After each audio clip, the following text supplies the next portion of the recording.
could propagate this conspiracy theory. Yeah. All right. So it's going to be the worst ever, isn't it? We are at risk more than ever, right? So we're entering June. So as of June 1st, the California snowpack is down to 0% of normal. That's never happened before. So it's the lowest it's ever been. There is absolutely like no snowpack in the entire Sierra in the entire state. 40% of the state is in a state of extreme drought right now. We've had 16,000 acres burn as of a few weeks ago, up from 3,600 during the same time period, the same day of the year last year. And so the tinder is there. Now, remember, last year was the highest California's ever seen. We burned 4 million acres last year. California has about 33 million acres of farmland, of forest land, representing about a third of our total land size in the state. 60% of that land is federal, 40% is private. And so the big kind of variable drivers this year are going to be, wind and heat. And we're already seeing a few heat waves, but it's the wind that kind of kicks these things off. But the tinder is there, right? So like the state is dry.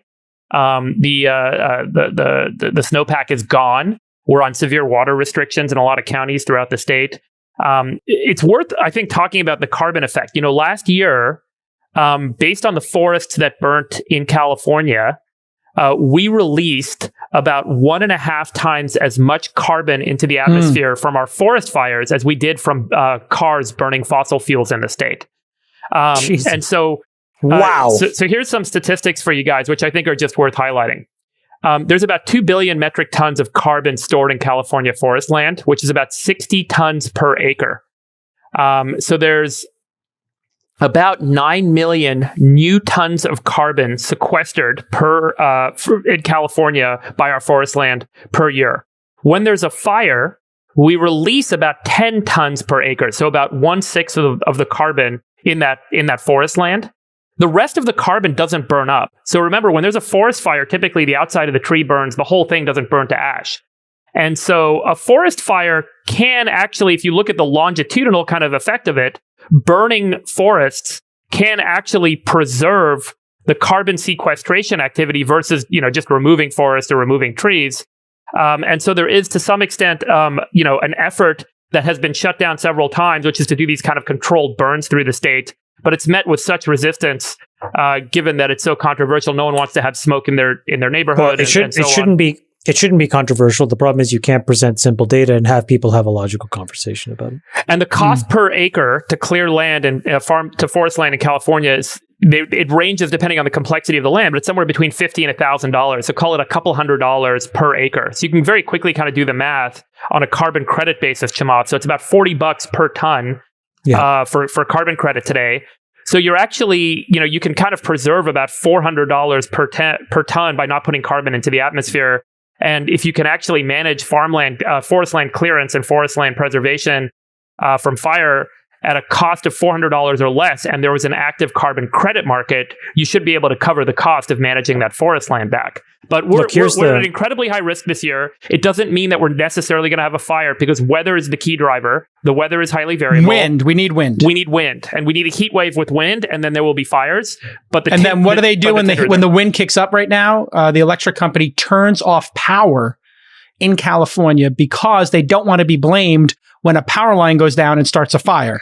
So we have these regular moments where we just lose power. Yeah, this is not just a California problem. I know everyone wants to beat up on California, but like the whole Western U.S., go look at Google Maps. You'll see how much green stuff there is on Google Maps. It's green up and down the western half of the U.S. Friedberg, was Trump right that raking up the forests, to put it in layman's terms or simple terms, is an actual thing that helps? 60% of forest land in California is federal land. And it was the federal government's responsibility to manage that cost down, to manage that risk down. What is the incentive? What is the motivation? What are the key drivers? Those are obviously it does work to clear it, though. It theoretically, when you reduce the amount of tinder, you will reduce the risk of a burn, right? And so the cost of doing so, as we mentioned, is probably a couple $100 per acre. And so who's going to, let's say you want to do that on 5 million acres, wouldn't this create a bunch of jobs? Oh, wait, we're paying people to stay home. Yeah. Like, it would create a ton of jobs. I mean, I hate to be like that guy, but like, could we create a bunch of $35 an hour jobs for people? I've heard scuttlebutt that Newsom is so worried about fire season that they're going to try and accelerate the recall election so it happens before. There was, the conventional wisdom. The conventional wisdom. Chamath would do that too. He's so smart. Well, if Chamath did it, it would be strategic. The conventional wisdom. The conventional wisdom was that you'd want to wait as long as possible to do the recall, because the longer you wait, the longer you get the rebound of the economy from COVID, right? Sure. But now they're talking about accelerating it to beat fire season because it's looking really bad. And Friedberg's right that we needed much more aggressive forest management. It's not just climate change. It's also forest management. We don't do it in California anymore. And so I think we are in for a really hellish fire season. That's my prediction. We're going to have a terrible fire season. There's going to be brownouts probably throughout a lot of the western states. What played out in Texas that affected folks a few months ago, I think some version of that will happen in many places in the US. This is and it's all roughly avoidable. And the critical principal actor here is the progressive left. They need to marry their disdain for climate change and their disdain for the things that need to happen to prevent it. Because right now, these two things for them are just like, it's cataclysmically not possible for us to agree on, for example, as Friedberg says, a controlled burn program as a mechanism of sort of like fighting climate change, or, investing more in the greenification of the economy so that we can actually eliminate the use of a lot of these non-sustainable energy sources. All these things basically just come down to a group of individuals deciding that they can both have an opinion on something as important as climate change, but then are also willing to then go and act. Right now, they won't. And until they do, it's just going to spill over everywhere. It's going to be a very bad fire season. And the only reason I know that it is that every year before it has been. Every single year has gotten warmer. Yeah. It's not. You don't need to be a genius here. Better. Yes. By the way, let me just correct a statistic I said, because the statistic I gave was a few weeks ago. But as of today, we are actually at the average, the historical average in terms of number of acres that are burnt in California, as we have seen historically. I will also say that, close to 1/6 of California's forest land burnt last year. So there is a tremendous amount of tinder that has been removed from the risk equation. And we typically burn about 1 million acres a year. I think we burnt like 4 million last year, a little over 4 million last year. So, as you look at the cumulative kind of reduction of burnable acres, we're actually, the good thing that's going on is we're actually at a lower risk scenario going into this year in terms of total amount of tinder. The risk of the tinder catching is higher because it's drier. NASA... But when you kind of add this all up, there's certainly a high probability of a bad fire season. But there could be a scenario here where we end up with less than 1 million acres again. Yeah. Zero scenario that's going to happen. NASA publishes temperature studies. They do measurements of how much warming there is in the Earth.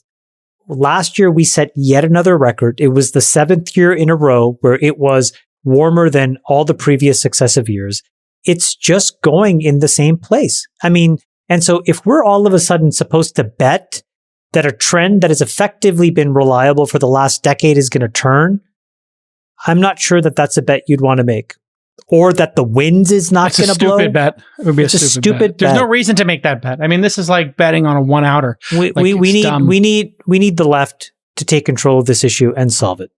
Get ready for Martian skies over California. I'm thinking about an escape plan from California. And I'm putting a generator in this month. I bought 6 new air filters, beautiful Conways. That's not good enough. Well, my house is totally sealed and I have the air purifiers I have a built-in air purifier for the house and I have 6 portable ones in each bedroom and common area. Are you coming back in August? At the end of August. But by the way, let me tell you where it really the rubber meets the road. Just again, I'm speaking to the progressive left. They care apparently so much about minorities. I just want to make sure you guys understand that, air quality disproportionately affects minorities. Why? Because not me anymore, but, minorities are the ones that typically live near industrial output, near transportation throughways and thoroughfares. Sure. Yeah. It is statistically proven that blacks, brown, other minority people are the worst people to suffer from respiratory diseases and airborne illnesses. And these are things that are happening today. So again, I want to go back to the same group of individuals who apparently believe in climate change, but don't believe in nuclear. They don't believe in controlled burns. They believe in inequality, but they don't want to do what's necessary to regulate emissions. What are we doing, guys? Just at some point, do the job. Do the job. I think do your fucking job. What you're saying is correct, Chamath, but I think it's a sad statement about the progressive left that the only way to reach them through an argument is to argue for that there's a disparate impact on a minority. The reality how about it affects all Americans? Yes, exactly. It's bad. Red for pill all me. Give me those red pills. Come on, come on, Sacks. You're holding out on me. No, but Chamath understands that audience. He is making the argument they're going to respond to, but the argument that they and everyone should be responding to is humanity. Bad air quality is bad for everybody. The planet, all humans. Exactly.